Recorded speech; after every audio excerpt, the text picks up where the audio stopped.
Okay, well, welcome everybody. This is, we're giving you a summary of the first quarter and an outlook for the new year for our Scarab Global All-Cap portfolio. And we're very fortunate to have Dan Martell running this fund, and it's been a very interesting quarter, Dan, and I'd love you to just sort of lead us into the new year, how we entered the new year in the market and what your strategy was and how it worked, and then maybe finish up with an outlook for the new year.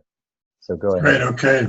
Thanks very much, Ben. I appreciate the chance to give people an idea of what we've been trying to do here. Let me go back just a little bit further. Let me go back to the election, which is really kind of the start of the strategic decisions we made by the first of the year. So we did not expect the outcome of the election, but our plan was to be fully invested on election day.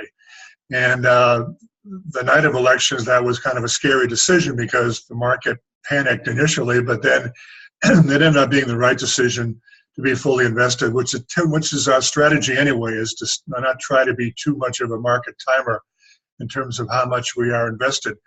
So we benefited somewhat from the rally from election day until the end of the year. And I don't really call that a Trump rally. I differ from a lot of people about that. I think the market was ready to make a pretty good move anyway.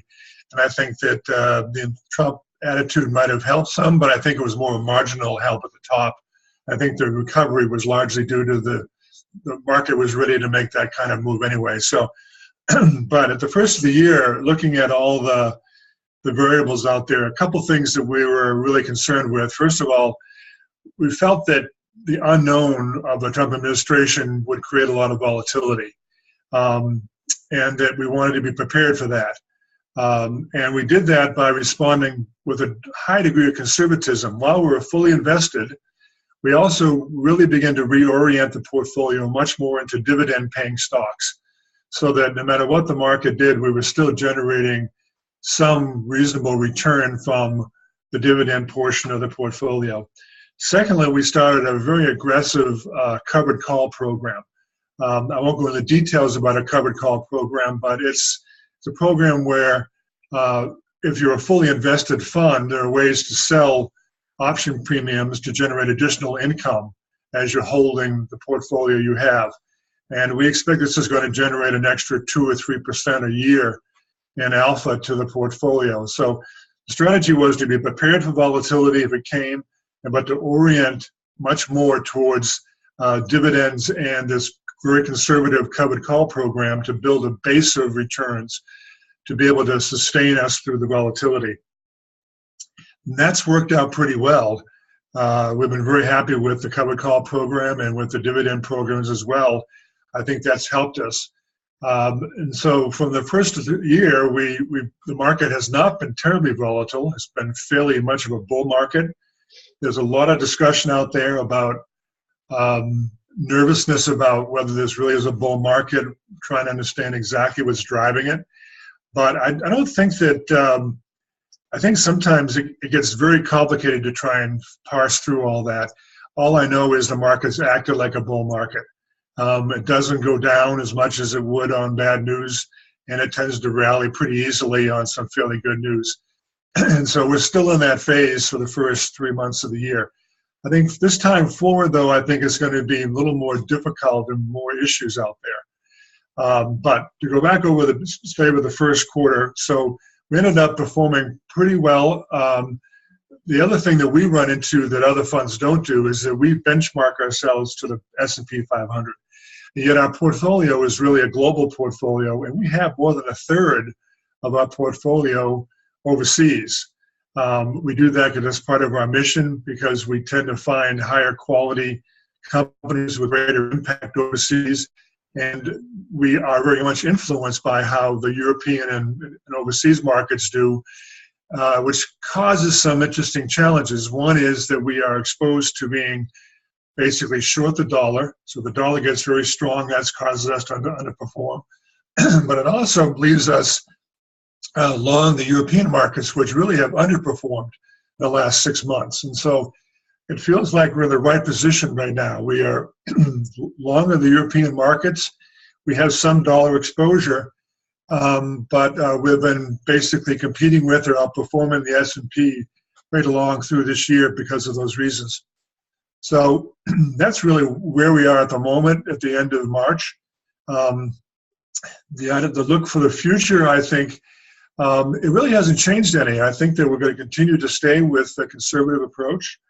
And I believe that the volatility may still be coming. It's funny, when people talk about volatility, I think they make kind of they have a funny bias. Everyone who discusses it thinks about volatility being downside volatility, whereas volatility means both ways. So when we talk about volatility, we're nervous about the market having a small correction, but quite frankly, there's nothing in the market's performance that suggests that.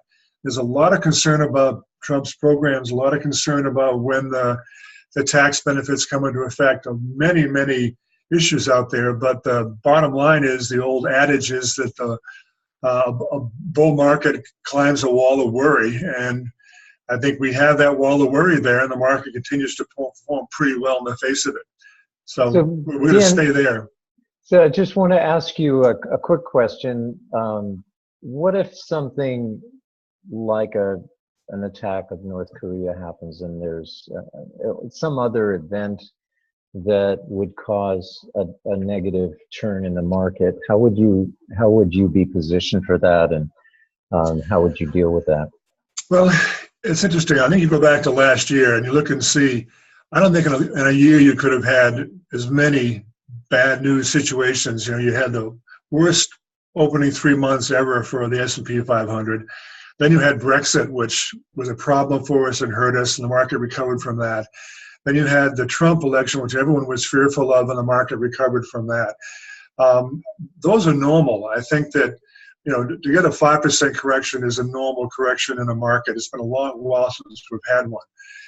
The extreme event, the event of something that's much greater, much more dramatic for the market, that risk is always out there. The market, you know, will be hurt by that. But if you go back and look at history, the market has always recovered within a 2 or 3 year period. And it's very hard to get too clever about trying to time for that.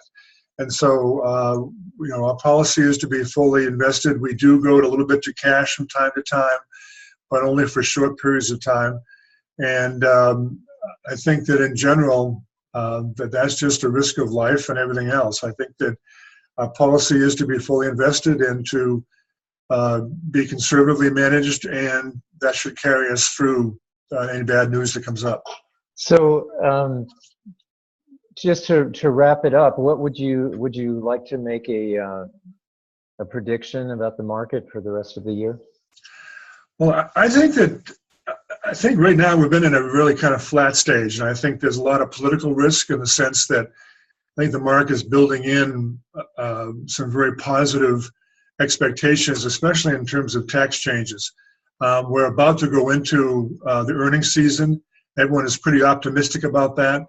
The news that is generally out there is that the underlying economic issues for the economy are pretty strong.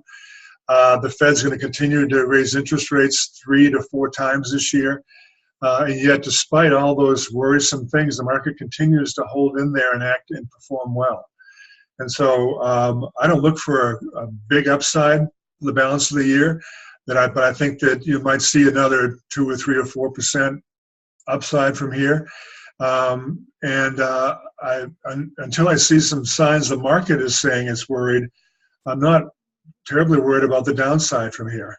Events happen, but I think that we're positioned correctly, conservatively, and ready for our ability to kind of sustain ourselves through any kind of market that comes at us here for the rest of the year.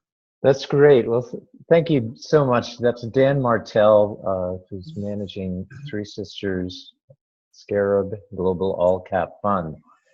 Thanks for listening. Okay, thanks, Ben.